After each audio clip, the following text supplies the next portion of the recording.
बिस्मिल्लाहिर्रहमानिर्रहीम। अस्सलाम वालेकुम। हकीकत टीवी साइंस एंड हेल्थ में खुश आमदीद। बस आप समझ लें, आज ईरान ने अमेरिका के सर पर हथौड़ा दे मारा है। ये वो हथौड़ा है कि जिसका जख्म और जिसकी आवाज़ अगली 10 नस्लों तक सुनाई देती रहेगी। और ये हथौड़ा सीधा इसराइल और अमेरिका के सर में दे मारा है। हुआ ये है कि ईरान ने एक ड्राफ्ट तैयार कर लिया है जो उनकी पार्लियामेंट से प्रूव होगा और ये लॉ बन जाएगा। अब जरा सुनिए क्या कि उन्होंने क्या किया है। सबसे पहले उन्होंने कहा है, अबनाए हॉर्मस में से जितने भी शिप्स गुजरेंगे सब पैसे पे करके जाएंगे। अब वो चाहे चाइना का है, अब वो चाहे इंडिया का है, चाहे वो फिर पाकिस्तान का है या तुर्की का है, दुनिया में किसी भी मुल्क का है, सब पैसे पे करके जाएंगे। और मजे की बात यह है कि ये पेमेंट होगी ईरानी करेंसी। अब ईरानी करेंसी जमीन से आसमान तक जाने का उसका टाइम आ गया है। अब उसके बाद आप ये सोचें, जो सबसे खतरनाक सूरत हाल है, जो ममालिक ईरान के खिलाफ जंग में पार्टिसिपेट कर चुके हैं, जिन्होंने अमेरिका को अड्डे दिए हैं, उन लोगों से एडिशनल फीस चार्ज की जाएगी, उनसे ज्यादा पैसे वसूल किए जाएंगे। जो ईरान ने तबाही अपनी फेस किया अमेरिका इजराइल की जानिब से, उस तबाही, उस नुकसान के अजाले के लिए वो पेमेंट जाएगी और जाकर उन लोगों से वसूल करके अपने नुकसान पर लगाएंगे। एक मिनट रुकिए जरा। असल बात तो आप भूल ही गए, समझना। इजराइल बैन कर दिया गया, इजराइल को बैन कर दिया है। और उससे भी ज्यादा बढ़कर अगली सूरत हाल देखें, वो तमाम कंट्रीज को भी बैन कर दिया गया है जिन लोगों ने ईरान पर लगाई हैं पाबंदियां। ये है वो ऐसा सूरत हाल जिसने पैरों तले जमीन निकाल दी है पूरे वर्ल्ड की। अभी तक तो चले ये मामला था ना कि स्टेट ऑफ हॉर्मस बंद है, आज खुल जाएगा, कल खुल जाएगा। ये परमानेंट हो गया है। और वो कंट्रीज कौन सी हैं? अमेरिका ने ईरान पर पाबंदियां लगाई। यूरोप, फ्रांस, इटली, जर्मनी, पूरे का पूरा यूरोप घुटनों में आज गिरे, एक ही रात के अंदर घुटनों में गिरा दिया है।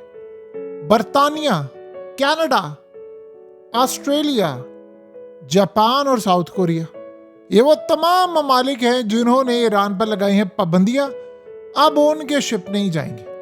और उससे भी बढ़कर उन्होंने जो सूरत हाल कही है कि आज के बाद स्टेट ऑफ हॉर्मस नहीं इसको कहलाएंगे, स्टेट ऑफ पर्शिया। यानी स्टेट ऑफ पर्शिया, पहले इसको कहा जाता था अबनाए हॉर्मस, अब अबनाए फारसी या क्या उसको कह सकते हैं। यानी स्टेट ऑफ पर्शिया आज के बाद वो कहलाएगा फारसी, अबनाए फारसी।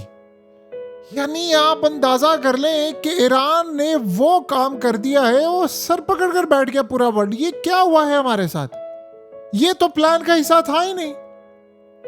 ईरान को पता है कि ट्रम्प जंग नहीं चाहता, वो जंग की तरफ वापस नहीं आना चाहता। उसकी ग्लोबल इकोनॉमी इस वक्त क्रैश हो रही है, अफोर्ड ही नहीं कर सकता वो। तो फिर वो क्या करेगा? वो ये काम करने के लिए जा रहा है कि जो कॉन्सिक्वेंसेस हैं इसके भयानक है।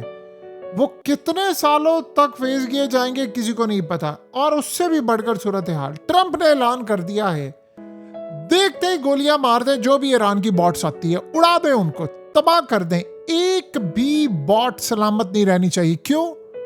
ईरान की जो बॉट्स आती हैं वो आकर पूरी तरह, देखें जिस तरह उनके शिप आ रहे हैं, और शिप ने आकर जिस तरह कब्जा करना शुरू कर दिया है। यानी इस वक्त उनकी छोटी छोटी कश्तियां आती हैं, शिप्स के ऊपर चढ़ती हैं, लेडर इस्तेमाल करती हैं, सीढ़ियां चढ़ती हैं और ऊपर चली जाती हैं। तो उन्होंने तो पूरी तरह इनको उड़ा कर रख दिया है जिसका कोई तसव्वुर भी नहीं कर सकता। सो ये सूरत हाल अब हो गई है कि वो ये छोटी कश्तियां, इन्होंने कहा, ट्रंप ने कहा, इनको देखते ही मारो।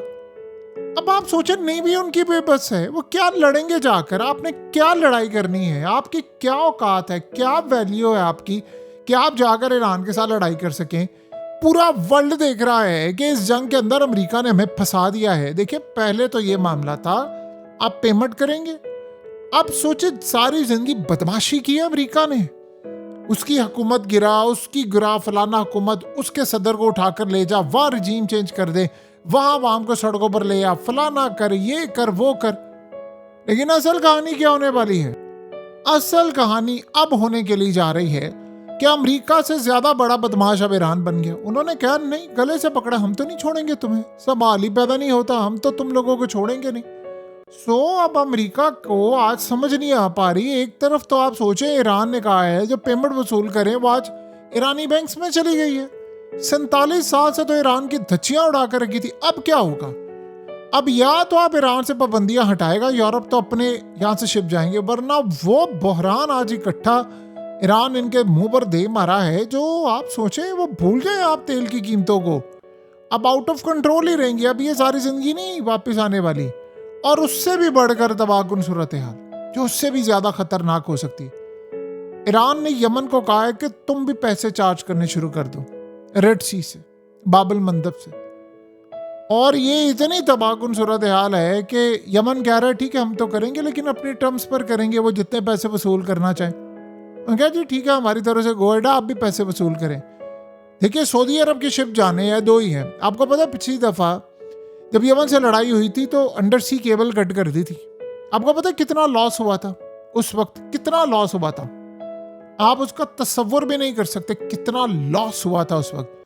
25 से 30% इंटरनेट ग्लोबली उस वक्त तबाह हो गया था, बहुत ज्यादा खराब हो गया, स्लो डाउन हो गया, बड़ा नुकसान हुआ। लेकिन वो फिर भी छोटे पैमाने पर माइनर था। ये तो तबाही है, ये तो बर्बादी है। जब वो यहां से भी चार्ज करेंगे फिर आप क्या करेंगे? अब होगा क्या? दाग सारी जिंदगी ये रहेगा कि अमेरिका की नेवी आई थी और वो ईरान का मुकाबला नहीं कर पाए और ईरान को बदले में स्ट्रेट ऑफ हॉर्मुज़ दे दिया। आप बताएं कितनी दफा ये बातचीत हो रही है अमेरिका की कि तुम मिसाइल नहीं करोगे इस्तेमाल, ड्रोन्स नहीं करोगे। आपको पता है गल्फ कंट्रीज ने ट्रंप को क्या कहा है? उन्होंने ट्रंप को कहा है तुम ईरान से जो बातचीत कर रहे हो क्या तुमने शराइत सामने रखी? तुमने एक दफा भी कहा कि गल्फ पर अटैक नहीं होगा। तुमने एक दफा भी ये उनसे बात की है कि तुम्हारे मिसाइल गल्फ कंट्रीज के लिए खतरा है या तुम्हारे ड्रोन जो गल्फ कंट्रीज के लिए खतरा है? उन गल्फ कंट्रीज का क्या बनेगा? तुम लोग आपस में मामला तय करो, हमारा क्या? सारी तो बर्बादी हमारी हुई है, हमारे खित्ते की हुई है। और अब उल्टा नुकसान किसका हो रहा है? सबसे ज्यादा उनका नुकसान हो रहा है। और अमेरिका तो देखेगा जब मैस इतना क्रिएट हो गया निकल जाएंगे। देखिए ज्यादा देर तक सरवाइव नहीं कर सकती ये यूएस नेवी, सवाल ही पैदा नहीं होता। अगर ईरान अगर तगड़ा ना होता आज उनकी नेवी या उनके पास मिसाइल, वो कभी भी ये काम ना करते। अब वो दौर चले गए हैं कि आपने स्ट्रेट ऑफ हॉर्मुज़ ओपन करना है, अब वो खत्म हो गया खेल, वो ड्राफ्ट तैयार, उसके बाद आप पेमेंट करेंगे। और आप ये सोचे फिर होगा क्या कि इन ममालिक को ईरानी करेंसी खरीदनी पड़ेगी। आपको मानना पड़ेगा जिस बंदे ने भी ये जंग डिजाइन की है उसका दिमाग नहीं था, सुपर कंप्यूटर था उसका दिमाग। यानी उस बंदे ने क्या इन लोगों ने गेम डिजाइन की है ये पता ही नहीं था किसी को। सरप्राइज। आप सोचे ट्रंप जैसा बंदा ये कह रहा है, मेरी इंटेलिजेंस एजेंसियां उन्होंने रिपोर्ट ये दी थी कि सिर्फ अटैक इसराइल पर होगा, तो ट्रंप ने कहा था धड़ल्ले से करेंगे, हम यहां से बेसिस से अटैक करेंगे। उनको पता ही नहीं था ये यहां पर गल्फ पर अटैक हो जाएगा। उनको पता ही नहीं था कि उसके बाद ये स्ट्रेट ऑफ हॉर्मुज़ वाला केस निकल आएगा, ये हाल होगा। और उसके बाद अब ईरान ने वो, यानी अब आप सोचे वो यूरोप तरले कर रहे हैं। आपको पता है कि कल क्या सूरत हाल हुई? साउथ कोरिया का इन्वॉय आया, उन्होंने तरले किया आकर ईरान से, आपकी मेहरबानी है शिप जाने दें, हमारी तबाही। अब होगा कि अब सारे पाबंदियां हटाएंगे ईरान से। अब या तो आपको माल ले जाना पड़ेगा या पाबंदी हटाएंगे, नहीं तो तेल की कीमतें तो गई ना। यूरोप तो वैसे ही गया। देखिए रशिया ने कह दिया मैंने तेल गैस नहीं देना।